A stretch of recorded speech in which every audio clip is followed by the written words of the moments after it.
Pemirsa, anggota Komisi 3 dari PKS Abu Bakar Al-Habsyi menanyakan soal pengusutan aliran dana yayasan yang menampung infak umat Islam untuk aksi damai 212 Desember 2016 lalu yang dikelola oleh Bahtiar Nasir. Sementara dana teman Ahok tidak diusut oleh polisi.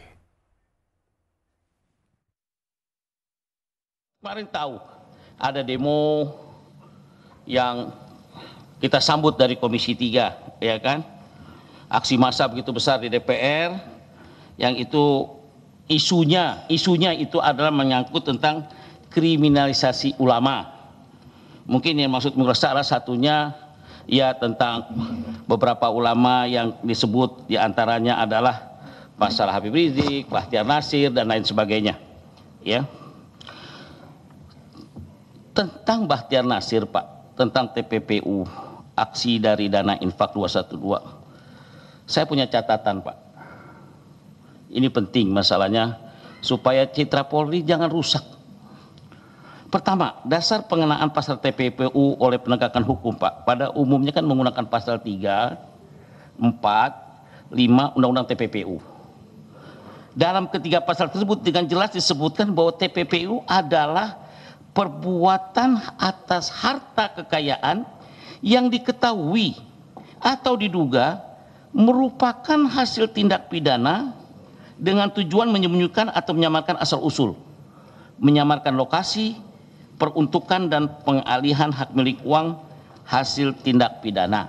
Itu artinya bahwa untuk menuduh seorang atau badan hukum melakukan TPPU itu, Pak, mutlak harus ada tindak pidana asal yang melahirkan harta kekayaan sebagai objek TPPU.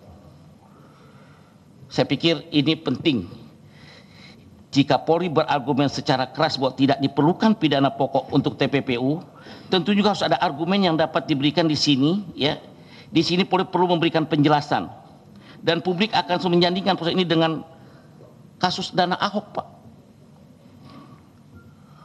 yang juga pernah dibahas di ruang ini pada tanggal 15 ini. Jurimat yang dulu bertanya tentang dana ini juga pernah dibahas di ruang ini pada tanggal 15 Juni 2016. Kenapa Polri juga tidak mengusutkan dana itu? Ini juga jadi penjelasan nantinya. Yang kedua, Pak, donasi yang diberikan oleh masyarakat itu kan bermakna infak. Donasi ini yang bantuan, yang tentu diberikan dengan keikhlasan. Jika pengelolaan dana infak kemudian dianggap TPPU, waduh repot nih, Pak. Sedangkan Pak Halim menyatakan TPPU adalah hasil pidana. Sama saja publik akan melihat bahwa seolah penyidik menyatakan bahwa infak ini adalah. Ya, terkait kasus Bahtiar Nasir, Kapolri menjelaskan adanya unsur kesalahan dan pidana dalam proses penguasaan dana dari sebuah bank syariah. Dan pemirsa, berikut pernyataan Kapolri Jenderal Tito Karnavian mengenai kasus Bahtiar Nasir. Kemudian ada perkara yang lain melibatkan saudara Bahtiar Nasir. Ini berawal dari informasi tentang adanya dana yang masuk ke satu yayasan menggunakan nama yayasan, yang kemudian yayasan ini memberikan surat kuasa kepada saudara Bahtiar Nasir untuk mencairkan dana itu, dan dana itu kemudian oleh saudara Bahtiar Nasir dikuasakan kembali kepada petugas dari bank syariah yang bernama saudara Is. Kemudian sesuai dengan undang-undang yayasan, yaitu undang-undang nomor 6, saya ulangi, undang-undang nomor 8 tahun undang-undang nomor 28 tahun 2004 yang merupakan perubahan dari undang-undang nomor 16 tahun 2001. Itu disampaikan bahwa dana yayasan tidak dapat digunakan untuk kepentingan pihak ketiga, apalagi menurut ADRT-nya tanpa izin dari pengurus lain. Saudara admin selaku pengurus yayasan, ketua yayasan, ini dana-dana yang masuk ke yayasan ini yang katanya untuk digunakan untuk kepentingan kegiatan keagamaan, ini diserahkan atau dialihkan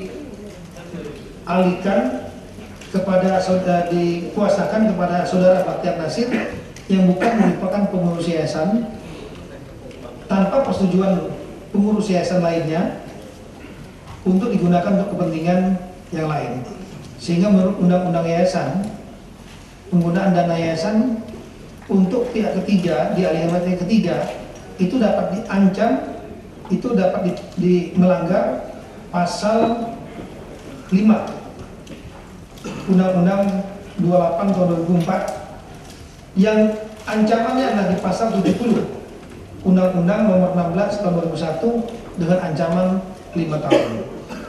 Untuk itu, saudara admin maupun saudara Bahtiar Nasir, kita dengar keterangannya dalam kapasitas sebagai saksi, dan untuk saudara admin sebagai tersangka kasus pelanggaran undang-undang yayasan ini karena ada ancaman hukumannya.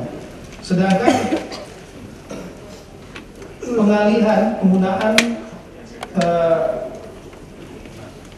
surat kuasa kepada pihak yang lain, yaitu pegawai bank syariah bernama Is, diduga melanggar prinsip prudent atau kehati-hatian sesuai undang-undang perbankan. Ini juga masih dalam tahap penyidikan kita.